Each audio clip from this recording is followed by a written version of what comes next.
Okay, so Yes. I would like to call the special meeting of the Legislation and Administration Committee to order. It's July 22nd, 2020 at 7:06 p.m. We'll begin with the Pledge of Allegiance. So, I pledge allegiance to the flag of the United States of America and to the republic for which it stands, And one nation, one nation, God, Indivisible. with liberty and liberty, justice for all. justice for all. All right, Mrs. Katsky is our clerk this evening. Would you take the roll, please? Yes. Jason Marsh, Here. Thomas Whitmoyer, Here. Ashley Gaudiano, Here. Eric Paulson, Here. Carl Massaro, Steve Lemoyne, Here. Joy Cologne, Here. and Tony Cinto. Here. Thank you. You have a quorum. Excellent. We have, Mr. Chair, if I may, before we get going, sure. Mr. Lemon. I really want to bring this to the attention of not only this committee, but the administration in general. The current town charter specifically states that we're supposed to have supplemental material in our hands 48 hours before meetings. We didn't get the draft until 25 hours before this meeting. And I spent hours looking at this document today, rushing through it. And that's not in accordance with the town charter. And to be quite honest, this meeting shouldn't even be happening. Just want to get that out there. Thank you, Mr. Lemoyne. I'll defer to Attorney Shopik, but this is not technically a meeting that we're voting on anything. This is a discussion opportunity to confer with the Charter Revision Committee. So, I understand, we all didn't get the information until the same time, and I understand the difficulty, but this is an opportunity for a discussion, and hopefully Chairman Donahue is going to walk us through the recommendations that the committee incorporated into the report, and then we'll have an opportunity to discuss. But we'll certainly have a further opportunity to debate the issues, and when the final vote of the council occurs to accept or not the final report of the committee. Attorney Shopik, do you have anything to add to that? Nothing to add. I agree with you. But your concerns are noted, Councilman Lemoyne. Thank you. With that, I would turn the meeting over to Chairman Donahue to give us an overview of what has changed from the initial report to this draft, and we'll take it from there. Great. Thank you, Chairman Marsh.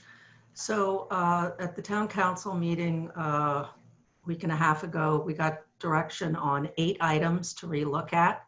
So I'd like to walk through them one at a time.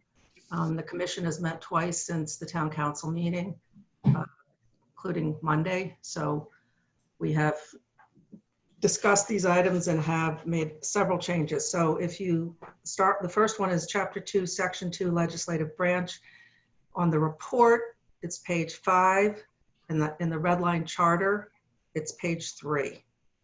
So this was the item regarding our original language had specified 7 districts for the town council. The recommendation from the council was to look at giving the town council the ability to set the districts and their boundaries. So the language that we came up with, if you want me to read it, I will, is the number of voting districts in the town shall be established from time to time upon the affirmative vote of 2/3 of the members of the council present at a meeting duly warned for such purpose. Voting districts so established should consist of substantially equal population. The boundaries of voting districts in the town shall be set from time to time by a majority vote of the council. So we pretty much, I think, literally did what the town council asked us to do in terms of taking the specifics of the number of districts out and leaving it in your hands. I just have this is Tony Cinto. I just have a question. You want to wait till Ms. Donahue's done with everything and then ask questions, or you want to just go one at a time? think it would probably be more productive to go one at a time, but, you know, how do other people feel about it? One at a time. Yeah, Okay. take them as they come. Okay. All right. Well, I just got kind of a question for Dan, if possible. Carl might ask you this after, but I spoke to Carl earlier. He just wanted to make sure that with a 14 majority vote to change the district, say hypothetically from 7 to 2 or to 1, whatever you want to do it, that's not going to be a problem on the legal front down the road. No. No? Okay. He may ask that question, Dan, so I'm just throwing it out there. That's all. Thank you. So any further discussion, questions on this? Okay, Ms. Donahue? Okay, the next one was Chapter 2, Section 5A. That's on page 6 of the report and page 4 of the red line version. This was the discussion about publishing versus posting. We went back and forth a little bit. We had wanted to, Commission had originally wanted to go to all posting on the website, but the feeling is that there's still a number of citizens of the town that still refer to the newspaper as their main means of finding out about meetings and legislation. So we went back and added website posting to newspaper publishing in all of the areas that we had just limited it to website the first time around. And we agree with the town council that, you know, it just might be a little bit too early to switch entirely to a website posting approach. And just for my edification, the cost to the town of retaining the newspaper postings is approximately, was it $70,000 a year? I think it was closer to 60. 60. Okay. Cindy, correct me if I'm wrong. I actually think it's less than that, because the only items addressed by the charter are town council publication of the budget in the newspaper, and items connected to a referendum. So a referendum question. Things like planning and zoning, which needs to publish notices in the newspaper, those are required by statute and are unaffected by the charter. So I think the scope, you know, I think the 70,000 figure was based upon a larger bucket of newspaper postings that are not all impacted by the charter. Okay, thank you. Mr. Cinto, Yeah, I'm sorry. I have a question. This is kind of a silly question. What happens down the road if there's no newspapers? It's possible. Is that going to mess things up if there's no newspapers left? Well, it's, you know, the way It's a hypothetical. Let's just throw it out there. Yeah. in some cases we said at, I think at minimum, but you know, the definition of newspaper having circulation within the town, if that obviously doesn't exist, then it doesn't apply. Oh, okay. Just, you know. just thought I'd Hopefully we'll ask. have newspapers around for at least a little while longer, and then the next charter commission can figure that one out. All right. All right. Could I ask to go back to page 3 of chapter 2, section 2? certainly. And specifically, let me pull it up. Specifically as it refers to the number of voting districts. And this verbiage kind of raises an eyebrow for me. I'm reading where the red lines are. It says the number of voting districts in the town shall be established from time to time upon affirmative vote of 2/3 of the members of the council present at a meeting, duly warned for such purpose. I mean, by that very nature of the wording itself, you could have 3 members at a meeting and still vote on redistricting. So you need a quorum. First. Well, but it doesn't say that. If you take a look at the proposed language of what's underlined in red, It said the number of voting districts in the town shall be established from time to time. The affirmative vote of 2/3 of the members of the council present at the meeting duly warned for such purpose. Voting districts so established shall consist of substantially equal population, the boundaries, so on and so forth. But it's the whole group of words that say members of the council present at the meeting that have been duly warned or duly, warned. Well, I will defer to, again, Attorney Shopik, but I don't think you can have a meeting if there's not a quorum. So if you don't establish a quorum, then you don't have a meeting. So that, I think that language. But you could have 11 people present. Correct. And the corollary to that, Mr. Lemoyne, is if there was a measure that a group of council people didn't want to have it say on the council floor, they could not show up to a meeting and purposely not have a quorum, or purposely not have 14 members there, excuse me.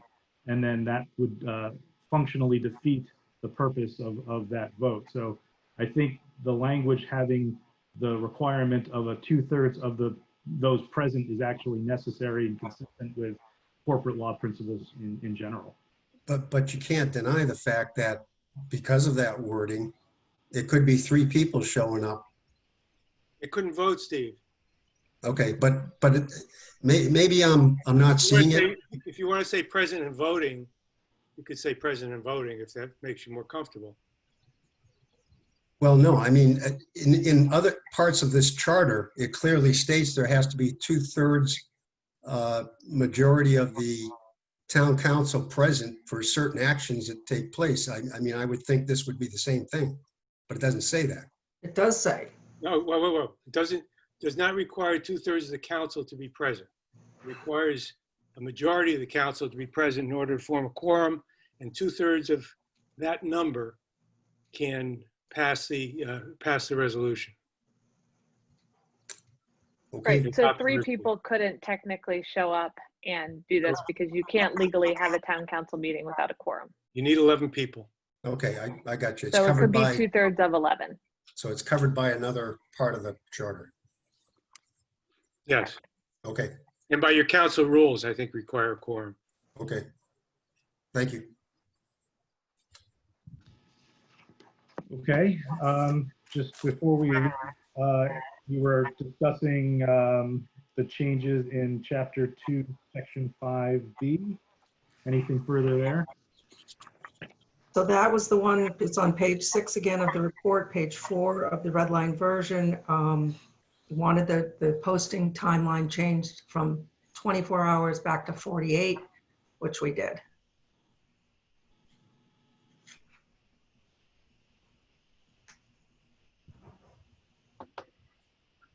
Okay, any comments from the LNA committee?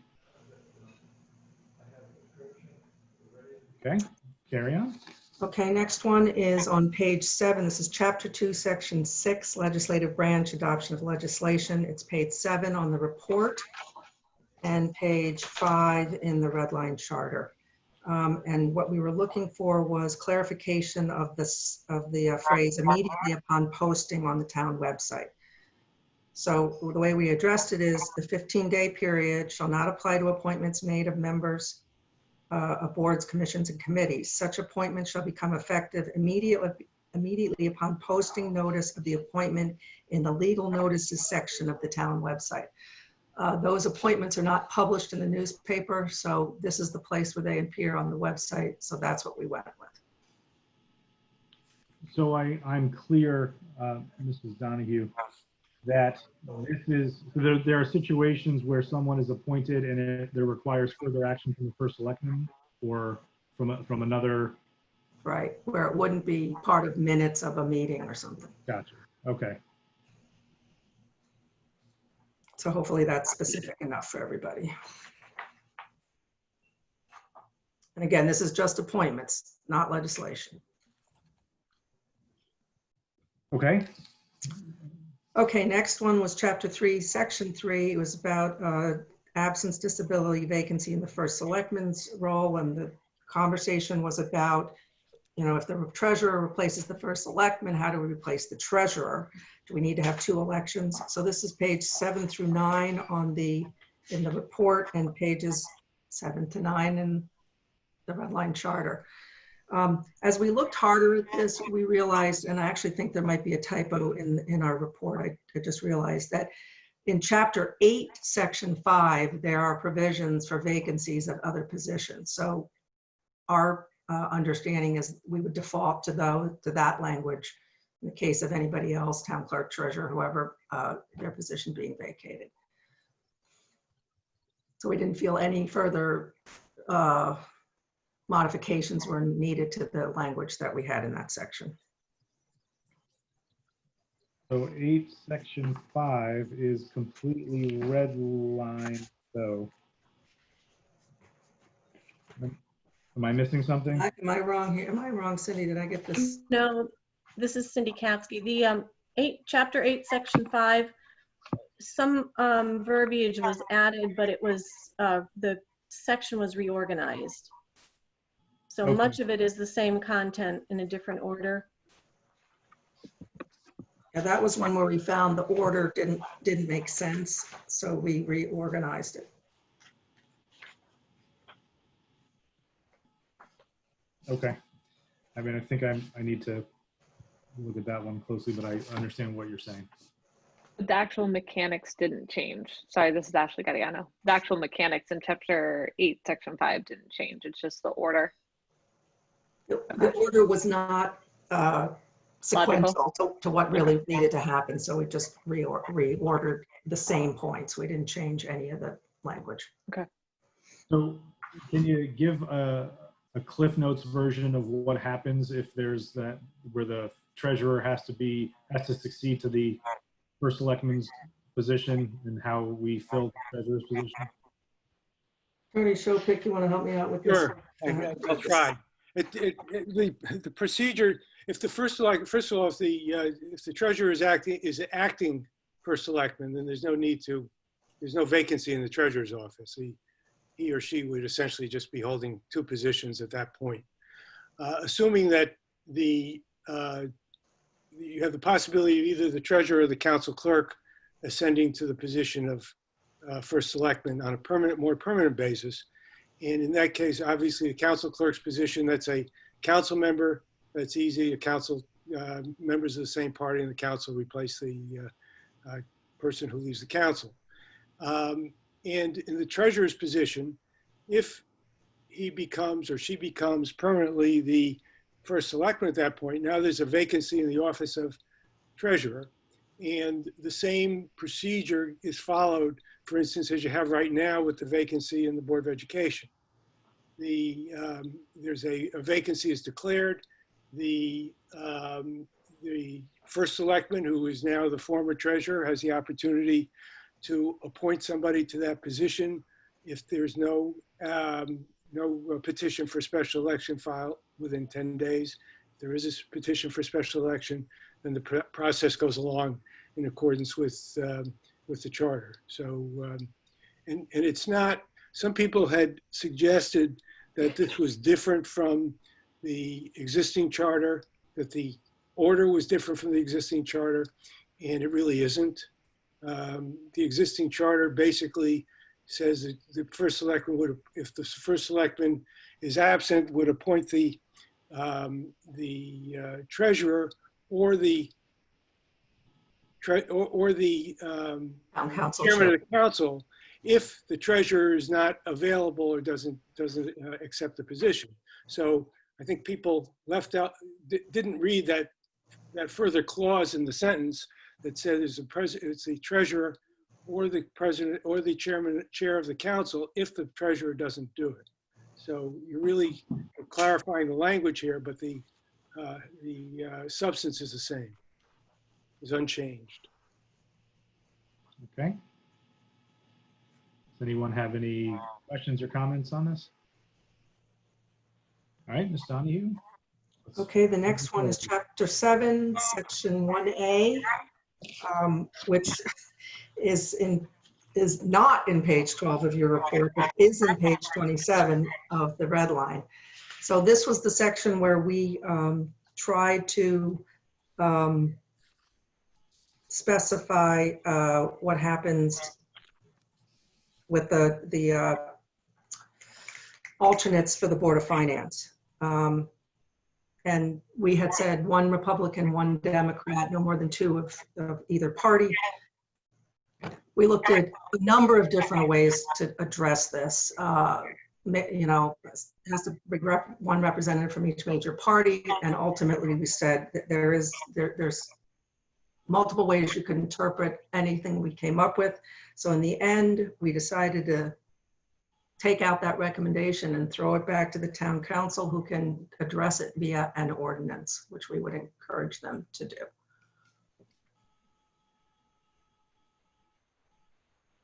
Okay, I'm sure that'll be super fun. It's not mandatory, it's precatory. How's that? I think we should establish a procedure, but it's, you know, the language will be, as Mrs. Donahue has pointed out, not easy to arrive at. Well, just Dan Shopik, the procedure is in the code, all right? That the town council appoints the alternates, not more than 2 of whom can be of the same political party. So that's the existing language, and that continues until the council changes it. That's something else. Okay. Okay, any other questions on that one? Okay, next one is Chapter 7, Section 17, Boards and Commissions, the Ethics Commission. So that is on page 14 and 15 of the report, and page 36 and 37 of the red line. Let's get to that page myself. Okay, so now a lot of back and forth suggestions, letters from different people regarding this. So we have decided to abandon several of the proposed revisions of that section of the charter. Among the ones we abandoned are the proposals, inclusion of a materiality threshold for ethical violations, discretionary referral of criminal matters to appropriate authorities, and creation of a discretionary right to dismiss any matter in which a respondent is not afforded an opportunity to cross-examine the complainant and witnesses against the respondent. While the commission strongly favors the concept of materiality and a discretionary right to dismiss, we believe that such issues are better suited to the Trumbull Code of Ethics, and we urge the council to consider these proposals in any subsequent revisions to the code. And I would point out that the Code of Ethics has not been revised in Trumbull since 1989. So we strongly recommend that the town council undertake a review of the code to make sure that it aligns with more current practices, state statutes, and this charter. The changes that we did keep in, let's see, we restored subsections I 1 through 4, which are also still in the code, but we wanted to make sure that those fundamental rights of due process survive any subsequent changes to the code. We did define, where am I here? We did clarify the definition of town personnel. We added rules of procedure as something that has to be in the code, and we made a reference to the Connecticut General Statute that governs the Ethics Committee's activities. So I think we created some additional clarity, but like the policies and procedures in the finance department, we think the code should rule how this works, and the code should be reviewed periodically, and it hasn't been in a long time. So I think that could be the way for the council to make sure that everything's in alignment rather than us trying to address everything in the charter. Martin McCann, if I may, Chairman Donahue, one additional change that we made was if you look at procedure section D, Romanet 2, the charter provided for an option of a respondent of a charge to have a hearing in public or private. All right. But that is not permissible under the Freedom of Information Act. These hearings are required to be public. So we just changed that provision of the charter so that it's consistent with state law. Thank you for the reminder. I will add that to my notes. Chairman Donahue, this is Jason Marsh again. Just so I'm clear, the reason for reversing course on some of these changes is in response to comments that were raised by Mr. Attorney Lee, Chairman Lee of the Ethics Commission at our last meeting, correct? Yeah, among others. Mhm. That was one of the concerns that was raised about having Mr. Lee's lengthy comments recorded and addressed. Yep. Yeah, we looked carefully at his suggestions, and some of which we incorporated. We kept the core things that we thought were most important, but I think the main thing we came away with is that this code of ethics needs to be periodically reviewed, and since it hasn't been since 1989, I think it's probably due to have a look at, and just make sure everything's fits with the state statute and the charter. And this is Dan Shopik. It actually, the only change in 1989 was the addition of the right to subpoena.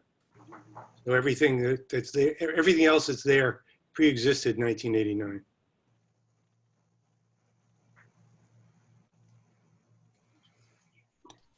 Any other questions? Okay, then the last item that the council asked us to look at is Chapter 8, Section 9, Electoral Process Bonded Debt. It's pages 22 and 23 in the report and pages 52 and 53 in the red line document. So if you remember, our original intent here was to create a process for a referendum vote for bonded debt, which had been established the last time. I mean, the threshold of 15 million, the need for a referendum was established in the 2011 charter revision, but there was no process put in place for actually doing a referendum. So we added language to deal with that. And we also wanted to put in the provision for adjusting threshold amount based on the CPI. At this point, we think that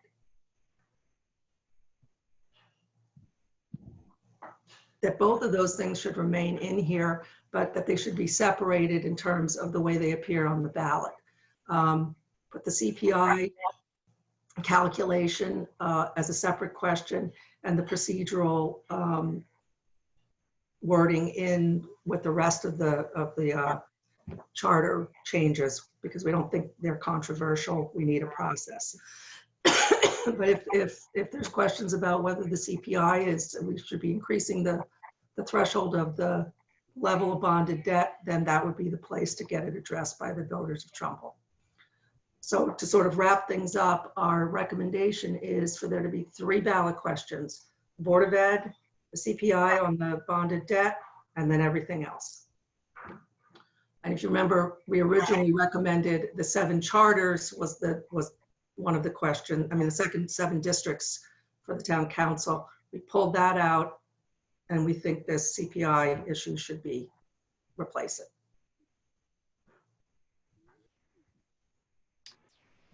This is Tony Cinto. I watched the June 15th meeting you guys had, and at the hour and 45-minute mark, Mr. Tesoro made a statement. Now I'm going to ask him to clarify it. That's fair enough. That there was no referendum question on the ballot, which is incorrect. I have the 3 questions. I looked them up. The first question was, Wait, Tony, can you just, there was no referendum question when? on the ballot in 2012, which is incorrect. I think that's what you're saying, Kate. And Okay. I think that Mrs. was about to say that there were, in fact, questions on the ballot. the statement I made at that meeting where there was only one question and the charter was put forward. The committee as a whole was in fact was an error. I went back and looked at it after the meeting, and if that's what you're saying, Mr. Cynthia, you're correct. Right, well, I'm just gonna read the 3 questions that were on the ballot from last time. It was, shall there be a general revision of the town charter of the town of Trumbull? Shall there be a revision of the town charter of the town of Trumbull to provide a referendum projects exceeding $15 million? That was question number 2. And question number 3 says that, shall there be a revision on the town charter of the town of Trumbull for a special referendum and annual budget? And I looked up the amount. Question 2 got 67% of the vote on that election. So that's why when I brought it up the last time, I thought that anything doing with money should have its own question. That's why I brought it up, because last time it passed at 67%. I don't know the exact numbers it was, but that was the percentage. So I'm glad that you're putting that CPI question in is good. Just that as long as it's explained to everybody what they're voting for, or what it's for, then it's not a problem. Because I think we put out, and I can't be 100% correct on this, I think we put out like explanations of what the questions were, like a summary. I can't remember if that's exactly what happened, but I just remember somewhere like there was like a referendum and they put like something in the paper, or it was handed out or something like that, some kind of explanation. Yeah, this is Cindy Katsky. That's required by the statute. Yeah, like explanation. Okay. Yes. Cindy, can you just expand on that, please? Because I did have that question as well about how we are going to educate, for lack of a better word, the voters prior to the referendum vote. Well, maybe Attorney Shopik can chime in too. I haven't looked at the statute in a little while. I believe that the town clerk is to be charged with creating explanations, and I think there are publication requirements. We can look this up for the full town council meeting and provide more details, unless Attorney Shopik is looking it up right now. Looking at the statute right now, Yeah. I think there are publication requirements, and I think also posting at the polling places. It's a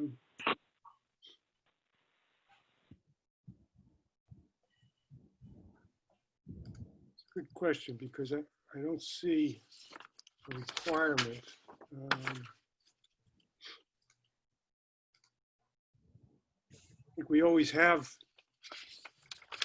made that information available. It goes out in the, in publications, and it also is available at the polling places. But I'm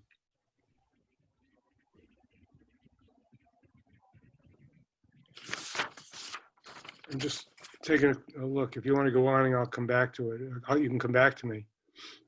Well, Chairman Marsh will be happy to help with any of that, explanation work. The charters, the proposed charters to be published at least once in a newspaper having general circulation, or the proposed changes, with a notice that a complete copy of the charter is available in the town clerk's office, and the copy shall be mailed to any person who requests a copy. And the town clerk is responsible for providing that to anybody who requests it. So that is the statutory requirement. But generally speaking, the practice has been to make that available, make the a record of the changes and what the implications are, and make those available to the public generally. I assume that they'll be posted on the town website as well. Definitely to be posted on the town website, yeah. Along with the changes. So on the town website, we would post the proposed changes and an explanation of what those changes entail and what the rationale is. Hey, this is Tony. I got another question. Dan, do we know if, or does anybody know if there's any state questions on the ballot this year? Also, like any state question, anything like that? Does anybody know? I don't know.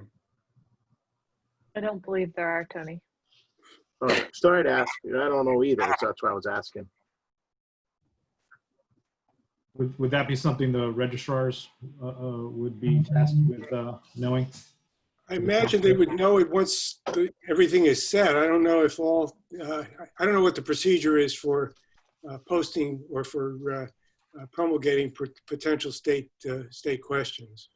But, because I think the legislature going into a special session, so if something's going to come out of that. I haven't heard of anything that is being proposed, but there very well could be.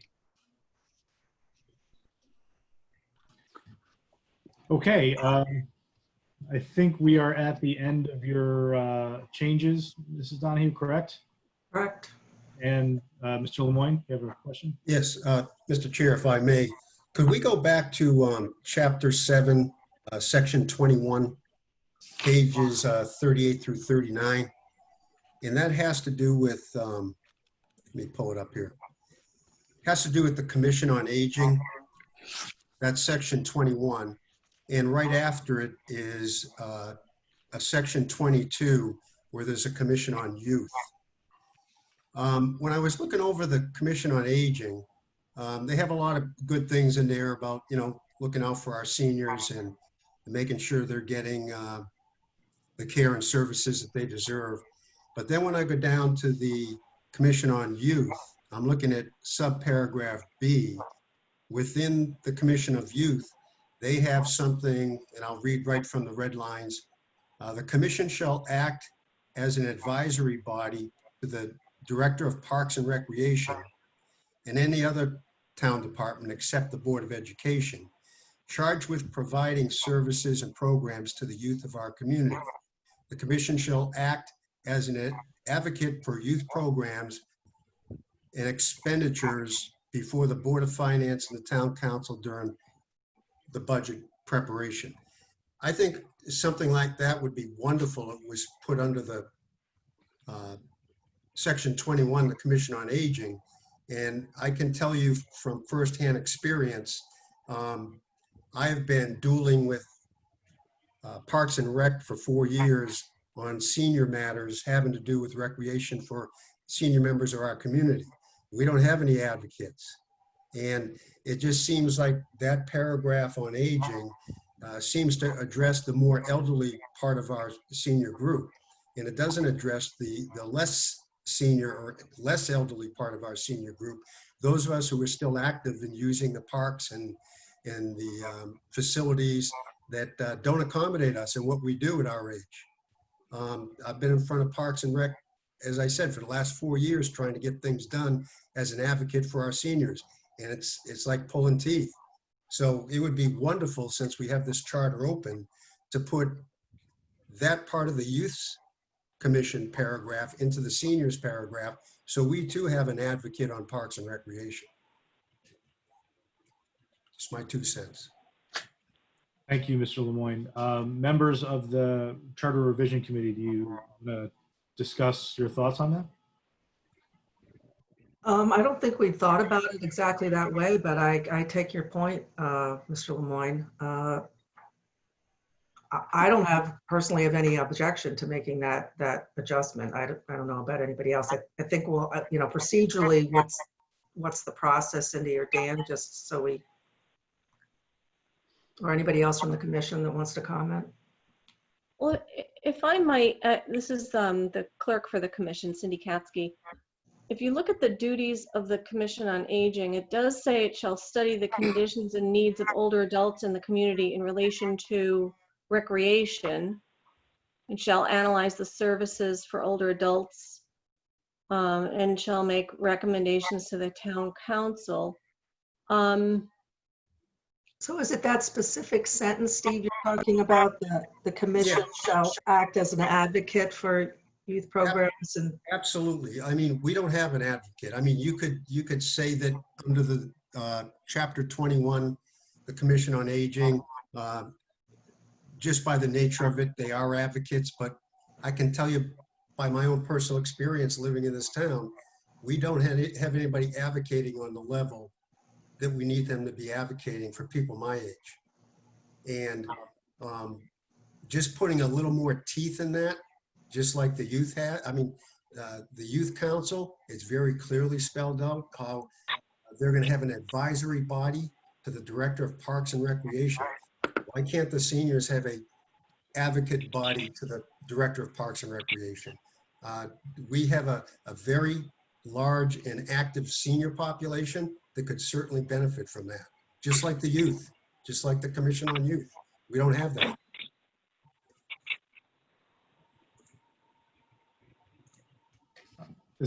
Mr. Tesoro? Yeah, I think that, I don't mind adding that language in there as well, too. I'm not sure what the process would be, but I think that's kind of the intent of what we talked about, that both these commissions would be advisory commissions. They both would be advocates for the groups that they represented. So I don't see any issue with that. This is Jason Marsh. I would also support that language. I think the equity in language, I think would be appreciated by all. Attorney Shopik, if we wanted to make a recommendation or a change to what is purported to be the final report, would we have to do that on the council floor? I think well, first of all, the commission is meeting after this meeting or to finalize the report. So they can add that to the final report that you'll have for next week's LNA meeting. Okay. I think they heard you. Thank you. Is there any other questions, comments? Just if I could also, the clerk has come up with a statute that says it's required that we provide explanatory language for people when they go to vote. So it is required under a different statute. Thank you, Cindy. You're welcome. Cindy. Okay. Any other questions or comments or issues that either the members of the Charter Revision Commission or the LNA members in attendance would like to discuss? I just want to say thank you to the committee, because not only have you done an immense amount of work, but you've taken all of our feedback at every point along the way and either incorporated it or have provided us with really thoughtful reasons why maybe it's not being incorporated. So thank you all for your work on this. It wasn't an easy task. Appreciate that. Well said, Ms. Gaudiano, and I would second that as well. It is not an easy task. You guys worked really well, worked expediently, and I think the town will be better off in your efforts. So with that, I think our discussion is concluded unless anyone has anything they'd like to raise. So we will convene. What is the next, Mrs. Caskey, what is the next step in the process here? So the commission will be meeting, as Attorney Shopik stated, they'll be meeting after this meeting to finalize their final report, and it should be available, I would think, tomorrow. Although I personally would like to look at everything with a fresh eye and check for typos and things, although those can always be corrected on the council floor, but we'd like to keep those to a minimum. But we should have everything to you in pretty short order. And I expect there'll be a resolution on the agenda for your August meeting. Does LNA need to meet again on this to vote putting the final report forward? That's the typical process. Ms. Chairman Thornton is here, and it's her call how it's going to be done, so she may want to speak up. Okay, so this is Mary Beth Thornton speaking. I think that this is a resolution on our agenda, and because LNA considered it tonight, it would be redundant for them to consider it again. So I believe we should consider it as a resolution before the full council.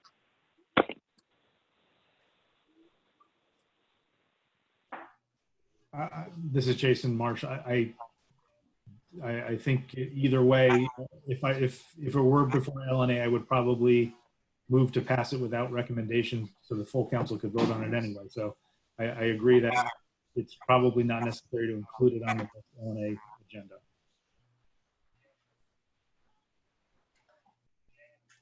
Okay, anything further? I'd just like to make a comment if I could. Yes. First Selectman Tesoro speaking.